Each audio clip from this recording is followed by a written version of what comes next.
Hello guys, ये Korean drama action series है जिसमें दिखाया जाता है कि एक शहर में ज़ॉम्बी इन्फेक्शन फैल चुका है और उसी शहर के एक स्कूल में कुछ बच्चे फंसे हुए हैं। अब ये इन्फेक्शन वहाँ कैसे फैला है और वो बच्चे किस तरह उस जगह से निकलते हैं, ये सीरीज उसी कहानी के ऊपर बेस्ड है। और आज मैं इस सीरीज के पहले 2 एपिसोड्स को एक्सप्लेन करूंगा। तो गाइस, टाइम वेस्ट न करते हुए चलो स्टार्ट करते हैं। सीरीज की शुरुआत में कुछ बच्चे जिंसू नाम के एक लड़के की रैगिंग करते हुए दिखाए जाते हैं। वो उसे बुरी तरह से मार रहे होते हैं और जब ये टॉर्चर हद से ज्यादा होने लगता है तो हम जिंसू की बॉडी में कुछ बदलाव होते हुए देखते हैं। जिंसू उन सभी पर हमला करने लगता है और उसी चक्कर में वो बिल्डिंग से नीचे गिर जाता है। इसके बाद सीन शिफ्ट होता है और हमें एक हॉस्पिटल को दिखाया जाता है जहां जिंसू के फादर ली उससे वहां मिलने आते हैं। जिंसू और ली दोनों ये पहले से ही जानते थे कि जिंसू एक ज़ॉम्बी में बदल सकता है। यहाँ पर जिंसू फिर से एक ज़ॉम्बी में बदल जाता है और ली एक किताब लेकर उससे जिंसू पर वार करने लगते हैं। वो जिंसू की बॉडी को एक बैग में डालकर हॉस्पिटल से बाहर ले जाते हैं, जहां हमें पता चलता है कि जिंसू अभी भी जिंदा है और उसे इतनी आसानी से नहीं मारा जा सकता। इसके बाद हम ह्योसान हाई स्कूल को देखते हैं, जहां एक लड़की जिसका नाम ह्योंजू है उसे साइंस लैब से कुछ आवाज़ें आती हैं और जब वो चेक करने के लिए वहां जाती है तो उसे एक चूहा दिखाई देता है जिसे एक्सपेरिमेंट करने के लिए वहां रखा गया था। वो चूहा उसे काट लेता है और तभी वहां जिंसू के डैड, जो कि उस स्कूल में साइंस के प्रोफेसर होते हैं, ये सब देखकर वह ह्योंजू को पकड़ लेते हैं। इसके बाद इस कहानी के 2 मेन कैरेक्टर ओंजो और चियोंगसान को दिखाया जाता है। ये दोनों आपस में काफ़ी अच्छे दोस्त होते हैं और क्योंकि आज चियोंगसान की मॉम ने नया होटल खोला है तो ये दोनों वहाँ खाना खाने जाते हैं। चियोंगसान मन ही मन ओंजो से प्यार करता है पर आज तक वो उसे ये नहीं बता सका है। अगले दिन स्कूल में वही बदमाश लड़के 2 और स्टूडेंट्स को परेशान कर रहे होते हैं और तभी वहाँ कहानी का 3rd मेन कैरेक्टर सुयोक आ जाता है, जो उन्हें वहाँ से लेकर जाने लगता है। पर वो स्टूडेंट्स उनसे काफ़ी डरे होते हैं, इसलिए वो वहाँ से नहीं जाते। दूसरी तरफ प्रोफेसर पार्क सभी बच्चों के फ़ोन्स को अपने पास जमा कर लेती हैं। फिर हमें ह्योंजो को दिखाया जाता है जिसे प्रोफेसर ली ने बांध के रखा था। वो अब धीरे धीरे आज़ाद होने लगती है। दूसरी तरफ मिस पार्क सभी बच्चों से कहती है कि ह्योंजू कल से गायब है, तो अगर किसी को उसके बारे में कुछ भी पता चले तो उन्हें ज़रूर इत्तला करे। कि तभी वहाँ ह्योंजू आ जाती है। वो मिस पार्क को बताती है कि प्रोफेसर ली ने उसे कैद करके रखा था, जिसे सुनकर मिस पार्क काफ़ी हैरान हो जाती है और उसे मेडिकल ट्रीटमेंट देने के लिए डॉक्टर के पास लेकर जाती है, जहां डॉक्टर ये देखकर काफ़ी हैरान होती है कि ह्योंजू का टेम्परेचर काफ़ी लो है। वो उसे बेहोश करने के लिए एक इंजेक्शन लगा रही होती है कि तभी ह्योंजू उसे काट लेती है और क्योंकि ह्योंजू की तबीयत काफ़ी ज़्यादा ख़राब होती है तो उसे हॉस्पिटल भेज दिया जाता है। दूसरी तरफ ली जब साइंस लैब में पहुंचते हैं तो उन्हें पता चलता है कि ह्योंजू वहां से गायब है, जिसके तुरंत बाद मिस पार्क भी वहां आ जाती हैं, जो उन्हें बताती हैं कि ह्योंजू को हॉस्पिटल भेज दिया गया है। ली उनसे कहता है उसे हॉस्पिटल नहीं भेजना चाहिए था, बल्कि उसे क्वारंटीन करके यहीं रखना चाहिए था। और तभी वहां पुलिस भी आ जाती है और उन्हें गिरफ्तार करके अपने साथ ले जाती है। इसके बाद हम डॉक्टर को देखते हैं, जो कि ह्योंजू के काटने के बाद अब ज़ॉम्बी में बदल लेने लगती है।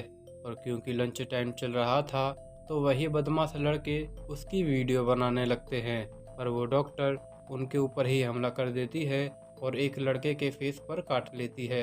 ये इन्फेक्शन अचानक से पूरे स्कूल में फैल जाता है। सभी लोग अब ज़ॉम्बी बनने लगते हैं, जहां एक ज़ॉम्बी ओंजो पर भी हमला करता है, पर चियोंगसान उसे बचा लेता है और ये दोनों खिड़की के रास्ते से वहां से निकल जाते हैं। पर अब हर तरफ ज़ॉम्बीज होते हैं, जिनसे बचने के लिए ये वापस स्कूल में चले जाते हैं और उनसे बचते बचते एक क्लासरूम में पहुंचते हैं और उसके तुरंत बाद सुयोक और नामरा भी वहां आ जाते हैं।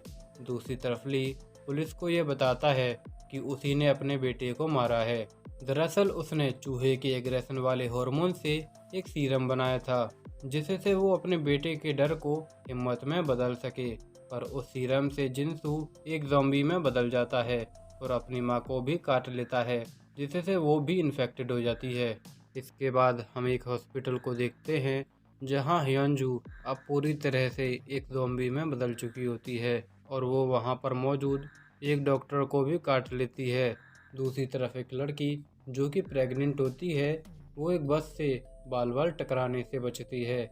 उस बस में आर्चरी करने वाले स्टूडेंट्स बैठे होते हैं, जिनमें जंगारी नाम की एक लड़की होती है। बस जब ह्यूसन हाई स्कूल पहुंचती है तो एक ज़ॉम्बी उनकी बस से आकर टकराता है, जिससे उन्हें पता चलता है कि स्कूल में ज़ॉम्बी इन्फेक्शन फैल चुका है। इसके बाद सीन शिफ्ट होता है उसी क्लासरूम में जहां ईसाक को एक फ़ोन मिल जाता है और वो लोग पुलिस को कॉल करते हैं। पर पुलिस को लगता है कि शायद बच्चे उनसे मजाक कर रहे हैं, तो इसलिए वे लोग उन्हें सीरियसली नहीं लेते हैं। लेकिन जब लगातार ज़ॉम्बी अटैक की कॉल्स आने लगती हैं तो उन्हें कंफर्म हो जाता है कि स्कूल में ज़ॉम्बी अटैक की घटना सच है। और इसके बाद हॉस्पिटल के लिए एक रेस्क्यू टीम भेज दी जाती है, जिसमें ओंजो के डैड भी होते हैं। फिर हम उस क्लासरूम को देखते हैं जिसमें अचानक से एक जिम टीचर घुस आता है। वो उन्हें यकीन दिलाता है कि वो एकदम ठीक है और उसे किसी ज़ॉम्बी ने नहीं काटा है। जिसके बाद सभी लोग ब्रेंच और कुर्सियों से दरवाज़ों को ब्लॉक करने लगते हैं कि तभी ईसाक टीचर के हाथ पर ज़ॉम्बी के काटने के निशान को देख लेती है और उससे वहाँ से जाने को कहती है।